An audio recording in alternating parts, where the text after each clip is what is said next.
ტელევიზიაში არის 200 უტარდება. ხო, ყველამის. უტარდება მხოლოდ ჟურნალისტებს და ისინი საიას იურისტამ მე წვის ესეთ რაღაცას რომ ერთი წამით ვინ ამ ადამიანს შევეკითხე იურის უტარდება.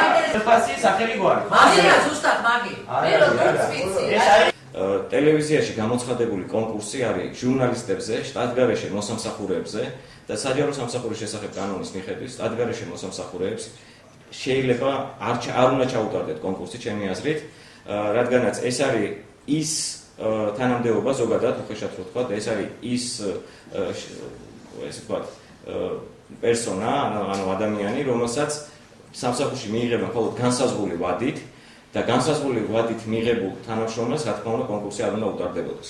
ეს ნაბიჯი არის გადადგმული იმისთვის, რომ არასასურველი, ესე ვთქვათ, ჭრალებში ჟურნალისტები ან ის ადამიანები, რომლებიც ამ შემთხვევაში ვიღაცისთვის შეიძლება იყოს მიუღებელი, ის ადამიანები გაუშვან ტელევიზიიდან. როცა ხელშეკრულებას ხელი მოაწერეს, თითოეულმა მათგანმა იცოდა, რომ კონკურსის შედეგებამდე ისინი არიან დასაქმებულები და კონკურსი არის ის გადამწყვეტი ფაქტორი, რომელიც გადაწყვეტს გაგრძელდება თუ არა კონტრაქტი, თუ შეწყდება. ის ადამიანები, რომლებიც კონკურსს გაივლიან ეხლა ამ ეტაპზე, ისინი აღარ გაივლიან კონკურსს ახალ დაწესებულებაში მაუწყებელში, ვინაიდან იმავე პოზიციებზე, რა პოზიციებზეც არიან ისინი აქ დასაქმებული, იმავე პოზიციებზე იქნებიან დასაქმებული ახალ დაწესებულებაშიც. და როდესაც ხდება საჯარო მოხელებას გაჯიანეთ. არა, ეს არის ჟურნალისტური კონკურსი, რომელიც სრულად შეესაბამება მაუწყებლის სტანდარტებს.